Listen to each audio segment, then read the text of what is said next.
Señoras, señores, muy pero muy buenas noches. Bienvenidos a una nueva entrega de 3356. Es un gusto reencontrarnos con ustedes. Arrancamos esta edición de martes.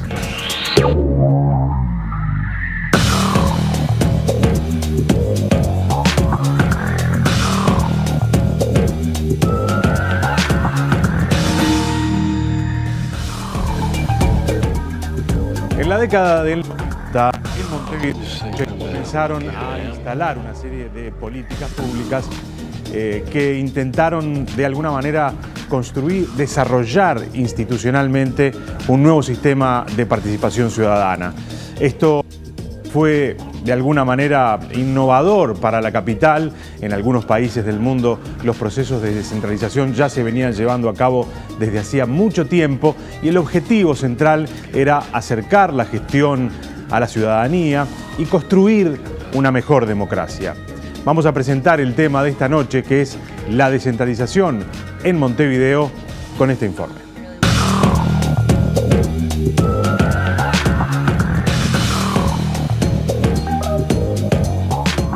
El 15 de octubre de 1990 se inauguró el primer centro comunal zonal en Montevideo y la ciudad inició un cambio que nunca se detuvo. Ese día, el Palacio Municipal comenzó a delegar funciones por primera vez en su historia. Los esfuerzos y recursos comenzaron a distribuirse en los barrios de Montevideo conformando un gobierno de la cercanía, aunque manteniendo el necesario equilibrio para evitar que una excesiva fragmentación diluyera el concepto de la comunidad global. Para instaurar un sistema descentralizado y participativo en Montevideo se requería, en primer lugar, un accionar transparente, eficiente en la gestión de los servicios y programas y una atención sensible a los requerimientos de la comunidad. En la primera etapa del proceso de descentralización, se instaló en cada una de las 18 divisiones territoriales en las que se regionalizó Montevideo una junta local como organismo de gobierno, un ente de servicios a la comunidad, el centro comunal zonal y un organismo de participación vecinal, el Consejo Vecinal. Con el proceso de descentralización se generaron importantes iniciativas que han permitido a numerosos contingentes de vecinos y vecinas ser parte de los cambios sucedidos en la ciudad. Una de esas herramientas, destacada por el interés ciudadano que ha concitado, es el presupuesto participativo, programa que se convirtió en una señal de identidad del proceso de descentralización. A partir del año 2005, mediante esta herramienta, los montevideanos pueden decidir por votación directa qué quieren para su barrio y definir dónde invertir parte de los recursos de la intendencia. De esta manera, asignan los dineros de todos para dar respuesta a los problemas prioritarios. Una característica del proceso de participación montevideana es que los actores sociales no solo participan en el presupuesto y en las políticas descentralizadas, sino que también en el diseño institucional del sistema. Definen su forma de funcionamiento mediante la correglamentación y participan en la planificación territorial. Esto sucede en los foros ciudadanos, pero también en los planes estratégicos zonales, lo que vincula la descentralización con la participación y la planificación. De todos modos, persiste el problema de que la participación en las elecciones de los consejos vecinales y votación del presupuesto participativo es relativamente baja respecto a la cantidad de ciudadanos habilitados para votar.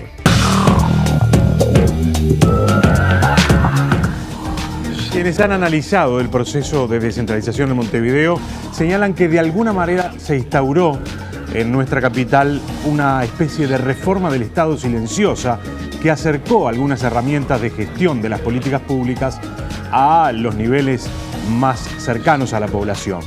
Pero fue por allí, por 2010, que se instaló el tercer nivel de gobierno, es decir, lo que hoy se conoce como las alcaldías, que tienen un nivel de decisión aún mayor que lo que había anteriormente. Vemos la segunda parte del informe.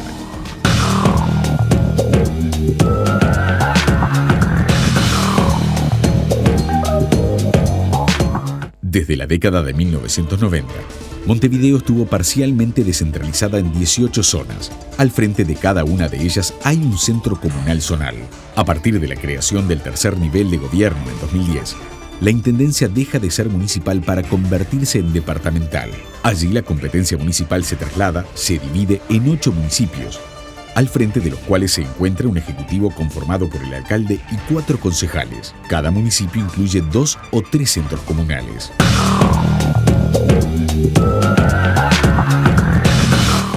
Hay quienes señalan que el proceso de descentralización en Montevideo está agotado. Vamos a ver si efectivamente esto es así, qué piensan algunos de sus protagonistas. Miguel Pereira es responsable del área de planificación y participación descentralizada de la Intendencia de Montevideo.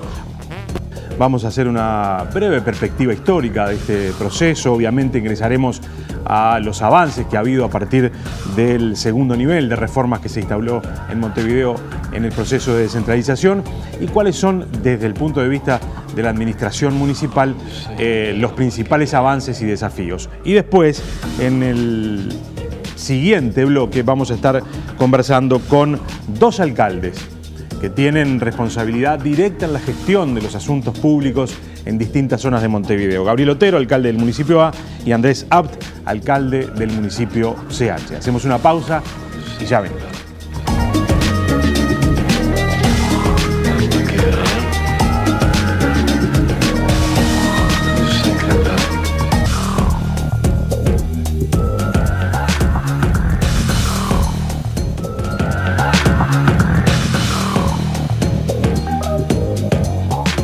Hoy, en 3356, analizaremos el proceso de descentralización en Montevideo. Dialogaremos las competencias de los diferentes órganos de gobierno de Montevideo y evaluaremos los avances de un proceso que lleva 28 de implementación e intentaremos avanzar en los desafíos aún pendientes.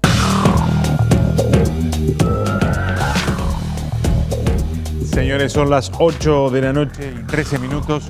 Es un gusto recibir a Miguel Pereira, que es responsable del área de planificación y participación descentralizada de la Intendencia de Montevideo. Gracias por acompañarnos. Buenas noches, un gusto.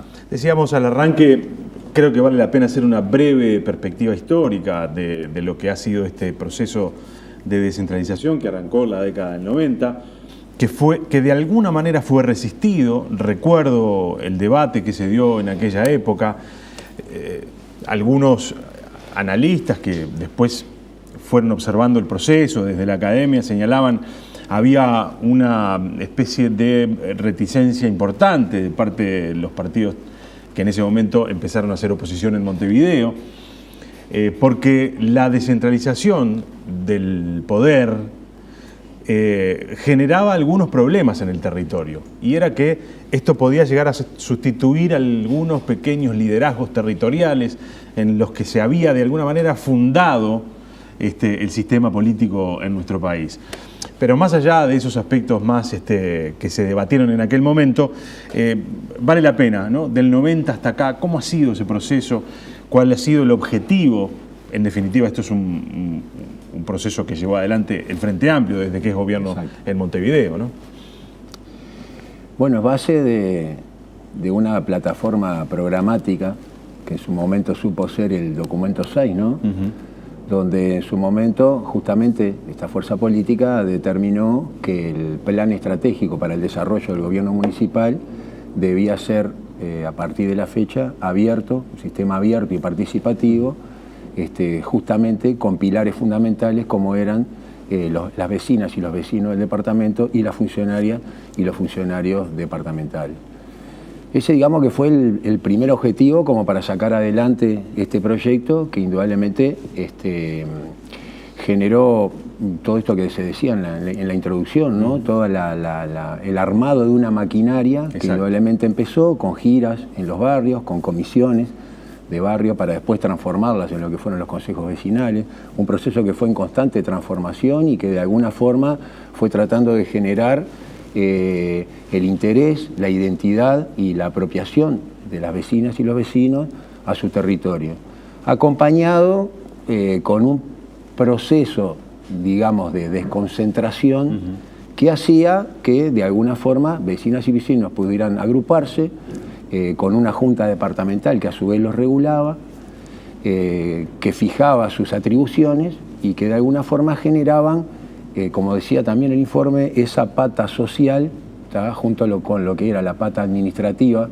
que era el centro comunal, y la pata política, que eran las juntas locales, ¿tá? De alguna manera esto era una gran reforma institucional. Algunos autores lo entienden como una reforma del Estado silenciosa que se dio en Montevideo, ¿no? Exacto. Fue justamente parte de la base programática que justamente se había determinado, ¿no? Para el programa de gobierno. Y todo un desafío, ¿no? Todo un desafío porque indudablemente implicaba sumergirse en una nueva plataforma de trabajo descentralizado y participativo en un Montevideo que tenía una fuerza política y un gobierno nacional que tenía otra, ¿no? Indudablemente eso hizo que las prioridades de alguna forma fueran cambiando, ¿no? Y indudablemente el Frente Amplio supo tomar este insumo como para poder desarrollar un modelo de sociedad participativa, un modelo de sociedad comprometida, un modelo de sociedad aglutinada y colectivizada en los barrios para justamente generar esos grupos de interés, ¿no? De interés barrial, de interés zonal, y sobre todo con distintas temáticas a las cuales paulatinamente la ciudadanía se va integrando, ¿no? Claro. Recuerdo que en el comienzo obviamente hubo que llevar el proceso a los barrios, explicarlo, contarlo. Había una cierta, ¿cómo decir?, una cierta necesidad del ciudadano en aquel, recordemos, estamos hablando de la década del 90, principio de la década del 90, una cierta necesidad de participación, de construcción colectiva, ¿no? ¿Qué podemos decir en estos 28 años que pasaron, si lo miramos desde hoy, ese proceso que era fermental, cómo terminó siendo, digamos, con el devenir del tiempo? Porque parece ser que en algún sentido la participación ha ido disminuyendo, la cantidad de gente comprometida en el proceso, por diversos factores que eventualmente los podemos conversar, va como de alguna manera bajando de intensidad, ¿no? Fue un armado colectivo muy rico, ¿no? Porque de hecho, independientemente de la fuerza política que gobernaba el departamento, se vieron que actores realmente no identificados con partidos políticos se involucraban y se comprometían con sus barrios por intereses comunes. Exacto. Nosotros veníamos de años de dictadura, años de represión y años donde la gente tenía esa necesidad de agruparse, esa necesidad de expresarse. Y bueno, y quizás fue lo que fue generando un capital social. Fuimos transformando una sociedad interesada por el bien ajeno, una sociedad virtuosa, preocupada por los temas que te rodean, por los temas que rodean a tu barrio y también por los temas en general departamentales. Y eso fue un proceso muy rico, a pesar de que seguimos diciendo que fue un proceso quizás no de una descentralización propiamente dicha, claro, sino de una desconcentración, algunos servicios que desconcentraron y fue trabajando todo un proceso que culminó con la ley, ¿no? Claro. Paulatinamente se fue generando el derecho de la participación, se fue profundizando, se fue tomando como bandera y como buque insignia el hecho de la participación. Y sabemos que la participación tiene dos necesidades básicas. Una es la descentralización y otra es el ámbito local. Claro. En la medida que nosotros descentralizamos y le damos la posibilidad a la ciudadanía que puede intervenir en las políticas públicas que rodean a su entorno, indudablemente va a haber posibilidades de poder generar mayor participación. Y el ámbito local, obviamente, es el otro contenido necesario para una buena participación, porque es donde está el contacto ahí con la ciudadanía, ¿no? El contacto más cercano. Claro. ¿No? Claro. Y la participación política tenía de alguna manera como dos vertientes, ¿no?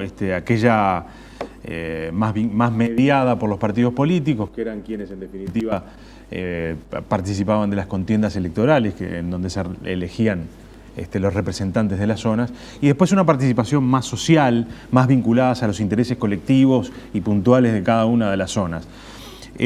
Sin estas dos patas era imposible avanzar, y sin entusiasmar a la gente y sin profundizar esa participación, el proceso de descentralización, digamos, carecía de sentido, se apagaba, ¿no? Fue a partir de la necesidad de profundizar esto, imagino, que en 2010 se aprueba la ley que genera el tercer nivel de gobierno. Sí, indudablemente las necesidades fueron cambiando. La profundización y el hecho de generar participación por encima de un derecho humano, ¿sabes? Como lo fue hasta ese momento, o un derecho consagrado en distintas organizaciones internacionales, pasó a ser ley. Y un proceso que quizás no tenía poder de decisión, o quizás no tenía atribuciones concretas. Que era el gran reclamo de la ciudadanía. Exacto. En ese momento, ¿no? Y sobre todo recursos financieros propios. Eso hizo que indudablemente se quisiera dar un paso más, aprovechando una vez más el inicio del gobierno Frente Amplista a nivel nacional. Claro. Entonces, indudablemente, el rédito de ese espacio fue lo que hablamos hoy, ¿no? Es un capital social importantísimo que hizo mucho por la ciudad, hizo muchísimo.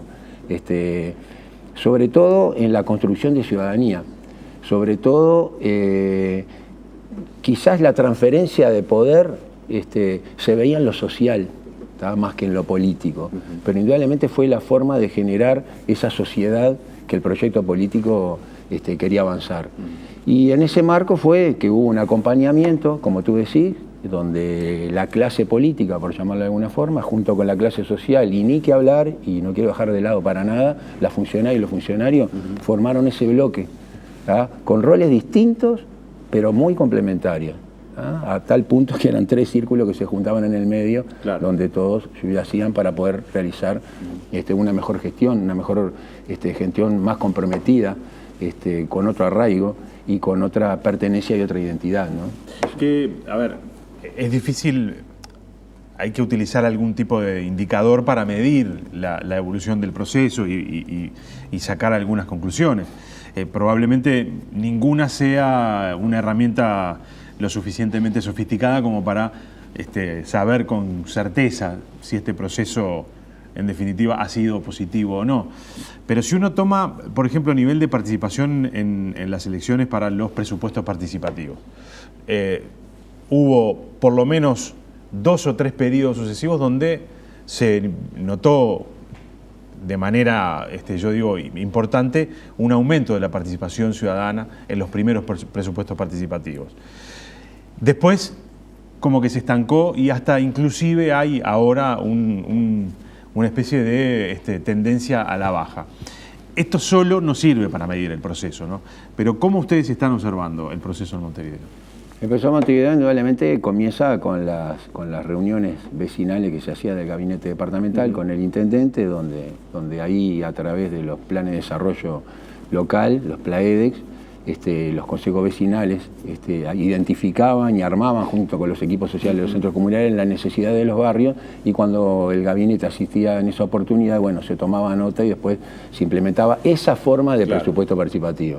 A partir del 2006, que fueron las primeras elecciones con voto secreto y universal, en realidad se trató a través de distintos foros donde participaron cientos y cientos, miles de vecinas y vecinos que hicieron por todo el departamento, se trató de crear esta nueva herramienta que de alguna forma pretendía... Era así la primera herramienta que transfería algo de poder, ¿no? Exacto. Porque transfería dinero, en definitiva, para obras. Exacto, en realidad una porción del presupuesto departamental para que las vecinas y los vecinos, a través de una propuesta, luego a través del voto, rigieran el destino de los mismos. Eso indudablemente generó una innovación, y no solamente por la parte de presupuesto, no hablemos de dinero, sí hablemos de participativo. Claro. ¿Cuánto creció la participación ciudadana en realidad en lo que hablamos hoy, en una política pública concreta para un barrio? ¿Cuál era la oportunidad de poder decidir los recursos departamentales para poder aplicarlo en los intereses de un colectivo, de una organización vecinal, de una organización cultural o de las propias vecinas y vecinos agrupados a tales efectos, con un resultado que indudablemente fue innovador, no solamente para nosotros, sino para la región y para distintas latitudes, donde tenemos la oportunidad hoy de tener un grupo de vecinas y vecinos comprometidos en el departamento que son capaces de organizar, a veces ni la llamo elecciones, una consulta popular donde es organizada por vecinos, donde está organizada por funcionarias y funcionarios departamentales, y que sin ningún tipo de restricción, sin ningún tipo de control en lo que tiene que ver con propaganda, lo que puede ser con consumo de alcohol, lo que tiene que hacer con seguridad, todo lo que implica una elección departamental que moviliza Fíjate que moviliza 18 comisiones electorales, con 5 titulares, con 5 suplentes. Moviliza también vecinas y vecinos distribuidos en más de 600 circuitos del departamento que están oficiando como vocales en las mesas. Entonces digo, es un conglomerado social que está movilizado, que yo creo que del punto de vista cualitativo genera orgullo, genera realmente una razón y genera por sobre todo una intencionalidad política de poder hacer de la ciudadanía esa virtud que hablamos hoy de poder preocuparnos por el de al lado, ¿no? Las comisiones vecinales. Lo cuantitativo es central, parece, sin lugar a dudas. Ahora, también digamos, hay que ver cuántos participan. Es decir, a cuántos montevideanos logramos entusiasmar para que participen de estos procesos. Y si uno lo toma en términos fríos, parece ser pocos los montevideanos que se han entusiasmado, ¿no? Al menos en la última instancia. Yo creo que son pocos porque somos pocos. Pero si nosotros llevamos 6, 7, 8, 9 y hasta 10% de la ciudadanía habilitada a ciudades de gran porte, podemos estar hablando de muchos millones.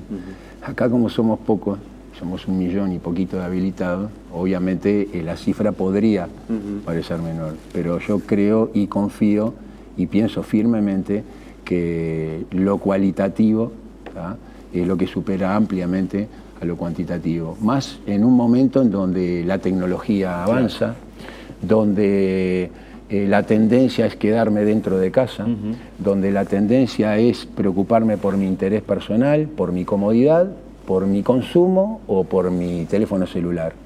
Y todavía mantener este sistema que realmente nos moviliza, nos aglutina, nos agrupa y realmente nos hace conocernos, da la oportunidad de tener la posibilidad de una persona que capaz que nunca la viste más, nunca en tu vida tuviste un diálogo con él y vive a 2 puertas o a 3 puertas de tu casa, tocarle timbre, hablar, agruparse y poder generar esta posibilidad de presentar. Que ha sido un poco el objetivo de este último presupuesto participativo, ¿no?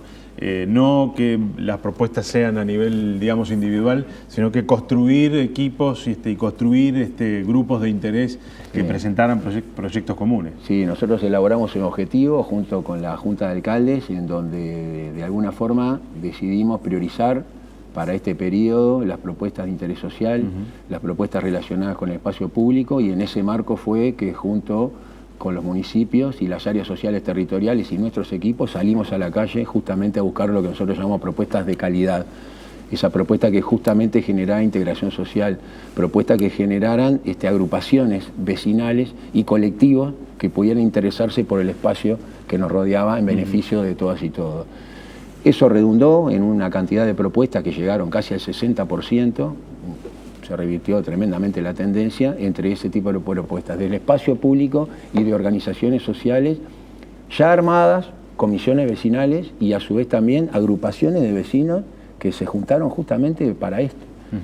Y creo que realmente es parte de lo que, del objetivo planteado, es parte de lo que nosotros buscamos, es parte de lo que queremos, y queremos seguir profundizando en estas cosas tan necesarias en este momento, ¿no? Que genera integración social, cohesión social, convivencia y por sobre todas las cosas una sociedad en encuentro, una sociedad en diálogo, una sociedad que en permanente creatividad para mejorar mi entorno y el entorno de mi familia, el entorno de mis amigos, el entorno de mi trabajo, el entorno de mi organización social. Digamos, hay un principio básico, ¿no? que hace que tengamos una mejor calidad de la democracia, y es tener ciudadanos que participen, que sean activos, y que no solamente tengamos una democracia en la cual cada 5 años vayamos y votamos, y después que otro se encargue de resolver los problemas que tengo yo cotidianamente, ¿no? Y ese es el desafío. Exactamente. Hay otro nivel de la descentralización, que es este segundo nivel de reformas que decíamos que se instaló en Montevideo a partir de 2010, que va a ser el tema del próximo bloque aquí en 3356. Para eso vamos a recibir a 2 alcaldes de Montevideo. Miguel, gracias por habernos acompañado hoy. Por favor, un gusto y a las órdenes. Miguel Pereira es responsable del área de planificación y participación descentralizada de la Intendencia de Montevideo y nos acompañó esta noche hacemos una pausa y nos metemos en otro debate que tiene que ver más con la gestión ahí sí de los recursos públicos, que en este caso 2 alcaldes trabajan en eso cotidianamente. Pausa y venimos.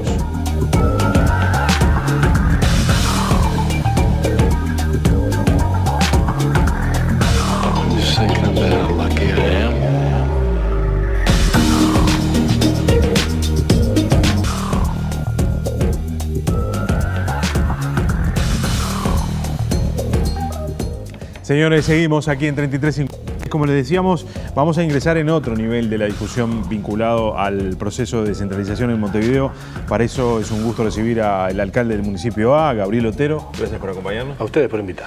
Y al alcalde del municipio CH, Andrés Abt. Muchísimas gracias. También por acompañarnos. Lo primero, que además me gusta hacerlo siempre, porque para que el que está viendo sepa de qué estamos hablando. Límites del municipio A. Pueblo Santiago Vázquez. Toda la costa, desde Santiago Vázquez, pasando por Pajas Blancas, La Colorada, Punta Espinillo, hasta el Cerro, Santa Catalina, después Prado, Pueblo Victoria, La Teja, Tres Ombúes, Nuevo París, Paso de la Arena, Barrio Gori. Absolutamente heterogéneo, ¿no? Sí, una zona rural que es un 60% de la unidad. Ajá. El 60% es área rural, con más de 250 emprendimientos rurales, y además está la sede de la Sociedad de Fomento Agraria en el Paso de la Arena. Así que, ¿cuántos pobladores? 220.000 aproximadamente. 220.000. Sí, sí. Lo mismo en el CH. En el CH abarca los barrios de La Blanqueada, Parque Valle, Buceo, Positos, Punta Carretas, La Mondiola, es toda la zona de la costa, corta de Boulevard Artigas y La Rambla, todo hasta Montecaseros, toda La Blanqueada lo corta hasta Luis Alberto Herrera, Avenida Italia propios La Rambla. Y algo más homogénea, digamos, la zona. Sí, algo más homogénea, habitan 180.000 personas y lo que tiene como un indicador muy importante es que todos los días ingresan entre 120 y 150.000 personas. Claro. Entonces, durante 10 horas lo hace ser el lugar de mayor concentración de la capital. Como decíamos, fue un salto cualitativo el que se dio cuando se crean este tipo de gobiernos locales, este tercer nivel de gobiernos locales, porque por primera vez además se descentralizan recursos, se descentraliza aparato burocrático, funcionarios. Se genera una nueva institucionalidad que permite gestionar recursos públicos en cada una de las zonas. Creo que sí es, digamos, uno de los aspectos que más se empieza a ver la ciudadanía cuando se habla de descentralización, ¿no? ¿Estamos de acuerdo en eso? Sí, sin duda. Tener recursos, los recursos económicos y los recursos humanos son los que generan la verdadera autonomía. Tú podés planificar, como se ha planificado históricamente, desde los consejos vecinales, las juntas locales, y que además muy bien, lo que nos dejó esa primera etapa de la descentralización de los 90 hacia acá es muy válido y tiene un piso, un soporte importante en nuestra gestión. Los plaedes, capital acumulado, sin duda. Allí, ¿no? Pero claro, el cambio es cuando tú tenés luego recursos para llevarlo adelante. Claro. Esto ha sido trascendente. Sí, realmente. Yo creo que en el mundo se va hacia un proceso descentralizador. La vida se vive mucho más en comunidad. Cada vez la gente está más arraigada a lo pequeño, a la escala municipal, que tiene que ver con el club de barrio, los locales de barrio, esa vida en comunidad. Y entonces el gobierno municipal, con ese rol de gobierno de cercanía, realmente es fundamental. Que la gente visualice que en el territorio tiene una persona que puede mejorarle la calidad de vida y puede articular las distintas demandas que tiene la institución, el vecino, con problemáticas reales, que las puedas conocer y que las puedas mejorar, realmente es algo que potencia la vida en comunidad y gestionar en la ciudad. Y para mí algo que tiene también, que es parte de esto, es que del lugar donde estamos, de los municipios, por suerte te deja alejado de la parte política partidaria. Y entonces tiene mucho que ver con la construcción colectiva, con el bien común, con los temas cotidianos, que es lo que la gente demanda, que me parece que realmente desde ahí es de donde se construye ciudadanía y desde donde ahí es donde se puede hacer realmente un cambio, que el cambio cambie la cuadra, la manzana y la manzana de la ciudad. ¿Cómo se articula este nivel de gobierno con toda la institucionalidad que funcionaba antes? El consejo vecinal, las juntas locales, ese proceso interesante que había de debate sobre las líneas por donde tenía que transitar, digamos, el desarrollo de la ciudad. ¿Cómo se articula? ¿Cómo fue al principio y cómo es hoy que ya los gobiernos locales están muy consolidados, ¿no? Claro, el Consejo Vecinal, en el caso del municipio A, nosotros traemos 3 consejos, articulan y se vinculan con el trabajo desde la propia planificación. Nosotros hicimos este plan quinquenal a partir de comisiones barriales, comisiones fomento, como se les decía antes, organizaciones sociales y el órgano social, Consejo Vecinal. Es un actor importante que está institucionalizado además, porque está en el decreto departamental, porque además tiene recursos que aporta el municipio para ese funcionamiento. Lógicamente no estamos hablando de un cogobierno ni mucho menos, pero las comisiones que trabajan y fomentan los cambios tienen en el gobierno municipal luego el reflejo de la obra o del recurso. Se parte de una base muy territorial, pero también, Gabriel, debo decir, en el caso del municipio A tenemos 60 comisiones de barrio, 60. Entonces también la cercanía no pasa únicamente por el órgano social Consejo Vecinal, es un actor importante, fuerte y de peso.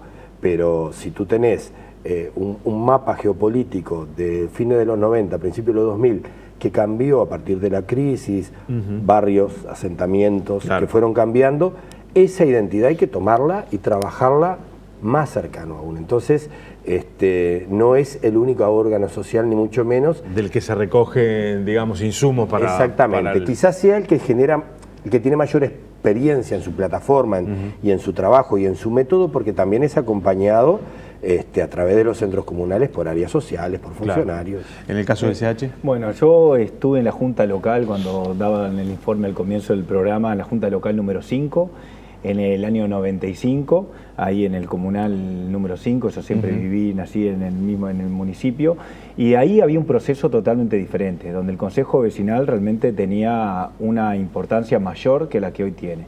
Cuando hay una modificación y cuando se hace esta modificación en la ley que crea los municipios y les da su autonomía y se le da sus competencias y se le da su presupuesto, realmente ahí genera un cambio con el Consejo Vecinal que se ve un poco que no sabe igual cuál es su rol. Exacto, y digo, cuáles son sus competencias, si se está por arriba o por abajo, se asesora, de qué manera. Yo creo que dentro del proceso, que lo que yo creo que cuando tú preguntabas en el bloque anterior, si está agotado o no, que hay que modificarlo y ayornarlo, estoy convencido que sí. Y para mí sí hay un indicador de la cantidad de gente que está participando en las elecciones a los consejos vecinales, que al comienzo, en nuestro caso, por ejemplo, la primera elección aumentamos el caudal de votos y ahora bajó la cantidad de votos que gente participó en estas elecciones. Y yo creo que se debe a que no, por supuesto que no es el único actor del territorio y que realmente ahí la gente ha visto que muchas de sus proyectos o sus visiones en el territorio no se pudieron cumplir y los tiempos ahí realmente desmotivan a que se termine. Y además la aparición del gobierno municipal, digamos. Y exacto, que le da otra jerarquía, porque realmente tanto Otero como yo fuimos electos en una elección departamental de voto obligatorio. A mí me votaron cerca de 11.000 personas, un concejal vecinal lo votan a veces 200 personas, 150 personas, entonces ¿desde dónde se mide la legitimidad y el rol que debe cumplir cada uno? Entonces ahí sí se ha puesto una disyuntiva en el cual hay que articular, y se articula muy bien con los consejos vecinales, pero hoy también hay una cantidad de plataformas tecnológicas y de la organización civil que se han reunido que se están reuniendo, que han tenido un crecimiento enorme y articulan directamente con los gobiernos municipales. He oído a los cabildos abiertos del municipio A y Otero presenta hay una cantidad de organizaciones que están en el territorio que son, no te voy a decir más fuertes, pero son una gran cantidad que muestran que están vivos en el territorio. Y a nosotros nos pasa lo mismo, con una coyuntura diferente, pues una zona más urbana, pero donde hay distintas instituciones sociales, deportivas, religiosas, culturales, que tienen una ascendencia mucho más fuerte y de representación que a veces el Consejo Vecinal. Hay que meter mano ahí, hay que modificar esa institucionalidad. Sí, y claro, y además esa modificación tiene que ir de la mano de dar igualdad en la llegada a la institución de otras organizaciones sociales. Yo creo que el Consejo Vecinal, nosotros tuvimos 153 candidatos, no es menor. Hubo 153 vecinos que entre los 3 comunales se presentaron. Pero las organizaciones sociales, muy pocas presentaron candidatos. Entonces, estaría bueno volver un poco a la raíz, que es un poco también lo que planteaba Andrés, de decir, bueno, si vas a estar en el Consejo Vecinal, qué bueno que está, que de repente una o dos organizaciones te planteen como candidato y eso tenga ya de por sí una planificación y sea de una u otra manera tu tribunal de alzada.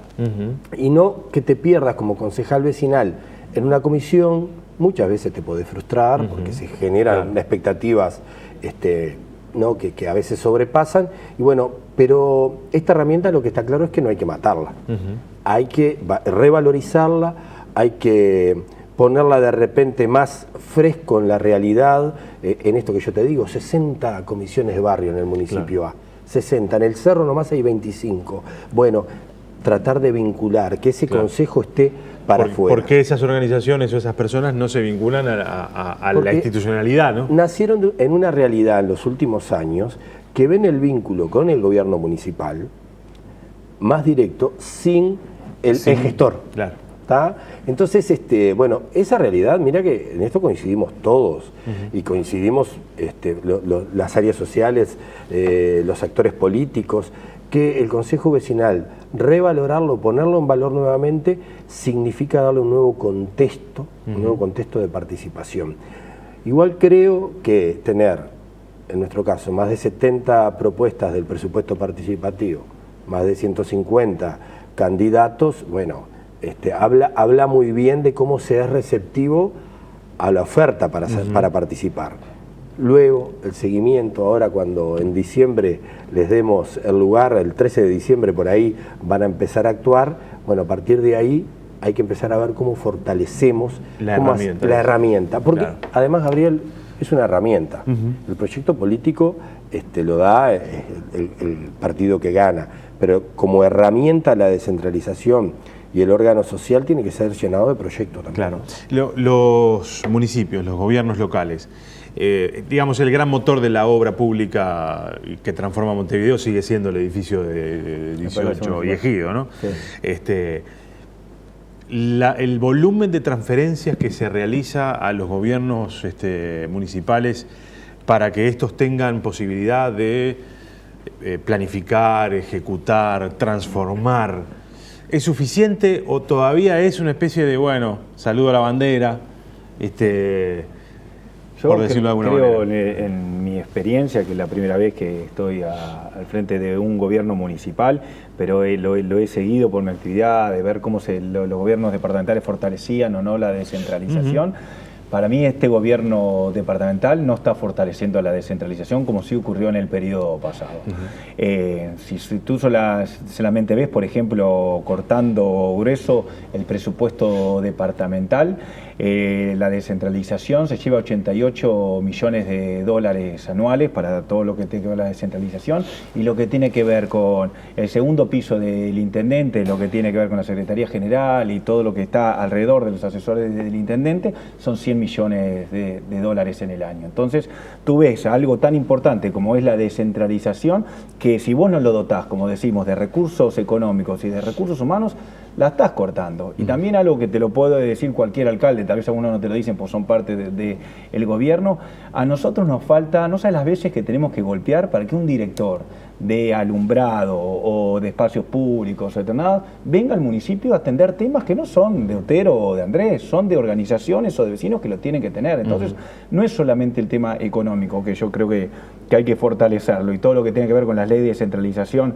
que se ha hecho, se ha modificado, ahora hay una nueva, va por esa línea que es realmente analizar hasta dónde queremos realmente abrir la descentralización, porque la descentralización es dejar poder en manos de otros. Entonces hay gente que está a favor de dar poder y hacer ese proceso colectivo, y hay gente que no. Y entonces yo creo que ahí es donde la institución y el gobierno de turno, que es el que le puede dar más o menos oxígeno. Y esto en lo cotidiano a nosotros, los alcaldes, nos pasa de realmente lucharla más, porque no tenés al Estado o al gobierno municipal trabajando. Yo creo que lo que debería existir es casi un gabinete de alcaldes. Para bajar las políticas al territorio debe existir para mí un gabinete de alcaldes donde de ahí se puedan bajar las direcciones. ¿Otero? Sí, se va rumbo a eso. En líneas generales, lo que plantea Andrés, también hay que agregarle la cuestión de las competencias, ¿no? Porque nosotros tenemos 5 competencias que son muy básicas, son muy importantes en el día a día, pero creo que cada municipio puede fortalecer algún área. En el caso del municipio A, nosotros entendemos que en limpieza podemos trabajar un poco más y tener mayor competencia. Y cada municipio tiene que ver. En términos de obras, que tampoco hablamos porque el presupuesto es la gestión, pero también tiene que ser la obra, hemos logrado los objetivos que nos cumplimos. Infraestructura pública, centros culturales, espacios de recreación, todo lo que hoy en día el vecino y la vecina piden, ¿no? El espacio público. Pero lógicamente que siempre es finito, lógicamente que siempre es finito, pero también hay que poner por delante las competencias. ¿Por qué? Porque cuando hablamos de las 5 competencias que tenemos, el alumbrado, por ejemplo, a nosotros, en esto creo que coincidimos con Andrés, nos gustaría que hacer el alumbrado nuevo donde no existe, pase a la órbita municipal. Pase a la órbita municipal. Hoy en día nosotros mantenemos el alumbrado. Claro. Cambiamos la lamparita, cambiamos el preensamblado. Igual algunos colocamos alguna columna y hacemos algo más de la competencia. Pero me parece que pasa por ahí. Y los recursos humanos, ¿no? Y queremos además recursos humanos municipales. Todos tenemos contratos tercerizados, pero pedimos recursos humanos municipales, que los hay y de muy buena calidad. Claro, decía Abt que de alguna manera siente como que este gobierno, en comparación con el anterior, ha sido más, ¿cómo decirlo? Más centralista. Ahí va, más centralista. Ha de alguna manera descentralizado, menos poder que el anterior. ¿En eso coincide? Sí, hay una mirada diferente, sin duda. La administración Ana Olivera le tocó ser pionera junto con nosotros en aquel momento, y indudablemente fue la única intendencia de las 19 que en primer lugar traspasó dinero a los municipios. Montevideo sigue siendo el único departamento, ¿no? Eso no hay que perderlo.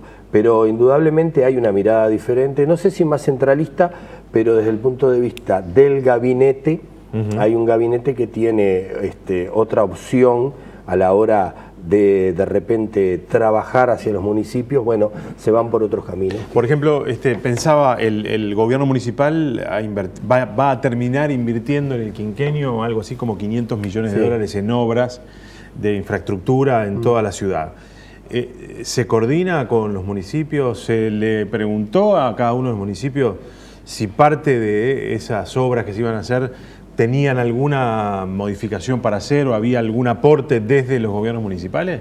Yo te voy a decir, realmente en el municipio CH no, hay obras importantes. Por ejemplo, se va a hacer una que es Avenida Italia y Centenario, que es el cruce a desnivel, en el cual tuvimos una instancia en una casa de cultura de Las Heras, en el Comunal 4, y realmente fuimos y lo que nos presentaron fueron los renders como quien iba a vender un edificio, de lo que se iba a hacer. No nos pudieron dar las respuestas de si por dónde iba a pasar el ómnibus, qué calles se iban a cortar, cuál era el plan de obras, de las cosas reales que vos tenés en el municipio. Yo esto mismo se lo pregunté al intendente y a los directores de movilidad que fueron en esa instancia. Nosotros lo que queríamos saber era la operativa de todo eso, porque al otro día el teléfono del vecino no llaman allá a movilidad, nos llaman a nosotros, y nosotros tenemos que tener la respuesta para hacerlo. Y el proceso de construcción colectiva de estas grandes obras de impacto no fueron analizadas en el territorio. Y para mí el proceso de descentralización y de lo que tiene que ver con la municipalidad es riquísimo en esa construcción. Y entonces nosotros articulamos directamente con las organizaciones del barrio y demás. Eso mismo nosotros queremos que pase con la intendencia, y esto yo sé que nos pasa a todos. Hay gente que no lo va a decir porque políticamente no es correcto, pero es real. Nosotros a veces tenemos que ir hincados a que nos venga un director a darnos respuestas sobre espacios públicos que tenemos en nuestro municipio, que sabemos que no son departamentales, como pasa en muchos lugares, pero el impacto de esa obra está directamente relacionada con nuestra gestión y nuestro municipio, y ahí necesitamos que sea ese giro político. Por eso realmente yo voy que tiene que haber un cambio filosófico, pues estoy convencido que lo pequeño transforma. Entonces, la intendencia que esté, el gobierno que esté, tiene que poner especial énfasis en crear un gabinete de alcaldes. Un gabinete de alcaldes no es la junta de alcaldes, porque yo hace casi 2 meses que fue la última vez que tuvimos la reunión con el intendente. Tiene que ver con ese proceso de bajar el desarrollo al territorio. Claro. A ver, el intendente Martí ha sido claro con las indicaciones de trabajo hacia los gobiernos municipales, al relacionamiento con los alcaldes, con los concejales municipales. Indudablemente que luego el gabinete ha transversalizado su trabajo justamente desde el gabinete y ha salido poco para afuera. Esa es una cuestión que de manera funcional puede afectar, pero no es un lineamiento político, ni mucho menos de la Intendencia de Martínez. Creo sí que las improntas personales en cada lugar hacen la diferencia, y no hay duda que al haber sido pioneros y al haber arrancado todos codo con codo, en la primera administración de Olivera, sin duda que hubo otras instancias de diálogo que eran semanales, que se mantenían, que se planificaba. Ahora, lo que tiene que ver, insisto, con los recursos, lo que tiene que ver con las grandes políticas, sí se discuten. Nosotros la obra de civil la discutimos con los vecinos, una obra de 24 millones de dólares. Nosotros discutimos las obras viales en general que está haciendo el gobierno departamental en el oeste. Más allá de eso, creo que también hay que buscar el camino y hacerse fuerte. En esto de hacerse visible como gobierno municipal, hay que ser un luchador, porque te tenés que hacer visible también en los ministerios, te tenés que hacer visible en los entes. O sea, creo que en el objetivo y en la responsabilidad de cada gobierno está en eso de trancar, pero no trancar la puerta, sino de decir, bueno, acá está el gobierno municipal con lo que planificó, esta es la visión que tiene el territorio. No es la verdad absoluta, pero vamos con esto. Se va a construir, yo estoy convencido de eso. La Oficina de Planeamiento y Presupuesto presentó hace algunos días un proyecto que reforma de alguna manera el sistema de los municipios, creando algunos, modificando también el sistema, digamos, de la gobernanza de cada uno de los municipios. ¿Qué opinan de esto que se presentó? Bueno, está todo muy verde. La discusión que hubo en la fuerza política fue la de postergar ahora para el año que viene la creación de 22 nuevos municipios en el interior. Exacto. Es una cuestión innovadora y bueno, a ver, no puede haber sin duda ciudadanos de primera categoría y de segunda. ¿Qué quiere decir esto? Aquellos que votamos, tenemos la oportunidad de votar gobierno nacional, departamental y municipal, y otros que solamente pueden votar nacional y departamental. Entonces, eso democratiza, no hay duda. Genera dudas, y esto lo hablamos un poco fuera de cámaras con Andrés, de seguir con esto de tener gobiernos con compañeros que han salido electos y que lo hacen de manera honoraria, que te firman una licitación por millones de pesos y en realidad el único rentado, el único que tiene sueldo es la figura del alcalde. Y yo creo que es un punto a ver, y creo también que es un punto a ver y tiene que estar reflejado en la ley. No, porque además le da más poder el proyecto al Consejo, ¿no? Exacto, lo refuerza. Y eso como concepto político está muy bueno. Pero lo refuerza, pero sin embargo no le da recursos. Exacto, no, pero como concepto político está bueno porque en realidad nosotros creemos que el gobierno municipal y no es una alcaldía. Exacto. Sí, nosotros creemos, la primera ley de descentralización para mí fue un gran avance, después hubo una segunda ley de descentralización por el gobierno de Tabaré, que para mí retrocede a la anterior. Para mí la retrocedió en el punto de poner como ordenador secundario al municipio, en el cual vos no podés ejecutar todo tu presupuesto si no pasás por la jerarquía del intendente. Para mí eso es como una herida grande para la descentralización. Porque si vos tenés tu plata, es como cuando eras chico, o sea, tu padre te da la semanada, pero te dice, yo te la tengo que ir dando, o me tenés que decir lo que te vas a comprar, los caramelos, ¿no? No me la des, exacto. Y esto, más o menos a otra escala, es lo mismo. Si yo tengo la responsabilidad de gobernar un territorio con distintas competencias y decidiste darme tanta plata, déjame a mí ejecutarla en conjunto con el gobierno municipal. Y ahí se ha retrocedido y en esta ley todavía no lo marca, sigue sometido a jerarquía, es decir, que tenemos a la intendencia y al intendente como un jerarca por arriba nuestro, para la distribución para cómo distribuimos nosotros el presupuesto ya dado por la intendencia y también con los recursos. Cuando tenemos que recursar también tenemos que estar sometidos a la jerarquía, que para mí eso es lo más importante que tiene sí la ley y que realmente no lo modifica. Después lo que plantea, y hay otras cosas que más o menos ya estaban contempladas, que los 120 días para presentar el plan de desarrollo, la propuesta de que vecinos puedan presentarlo hasta un 5%. Esto que decíamos de la jerarquización del Consejo también. Eso también, de pasarlos tal vez de a 5 o 7 miembros en los consejos municipales. Ahí me parece que se avanza y me parece bien que tenga que ir, pero para mí es sustancial de que el gobierno municipal tenga la autonomía de poder gastar el dinero que ya tiene. Y algo de lo que decía Otero sobre el tema de la remuneración a más concejales en el Consejo Municipal, no está claro en la ley porque habla de reintegro, viáticos o remuneración. Y yo no quiero que después pase lo mismo que pasa con los ediles, que no se sabe si son rentados, si son viáticos y demás, que sean claros. Tiene que quedar claro. Y la democracia tiene que tener estos costos. A veces la democracia es cara en términos económicos, pero también... Es siempre una inversión. Pero es siempre gasto, una inversión, porque tú un concejal, en la medida que como ahora son honorarios, hasta las mismas fuerzas políticas, todos los partidos, bueno, pero ¿quién puede cumplir de esta manera? Claro. Porque aquel trabaja 10 horas, 8 horas, es decir, estás coartando la posibilidad también de hacer política. Entonces, a mí me parece que es un punto a ver. Y otra cuestión que no es menor, es que las competencias que hay que discutirlas departamental, municipal, pero también yo soy de lo que creo que hay que discutir competencias departamental, nacional.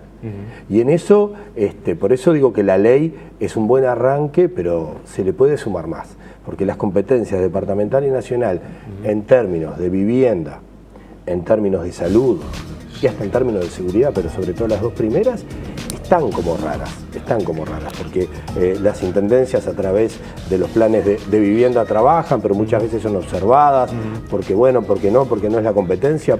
Y en ese nivel, cuando se aclare eso, los municipios... O sea que este proyecto para los alcaldes debe recorrer un camino de discusión todavía, grande, ¿no? No lo tuvimos para discutir en la Junta de Alcaldes, que yo lo planteé poderlo discutir ahí también, y me parece que ese es el lugar para también tener una visión de los distintos alcaldes de Montevideo. Señores, se nos fue el tiempo, gracias por habernos acompañado los dos, Gabriel Otero, Andrés Abt, gracias de verdad por haber venido. Gracias a ti. Señores, nos vamos, qué pausa, nos vamos, señores, nos reencontramos el viernes que viene aquí en Televisión Nacional. Que pasen una buena semana.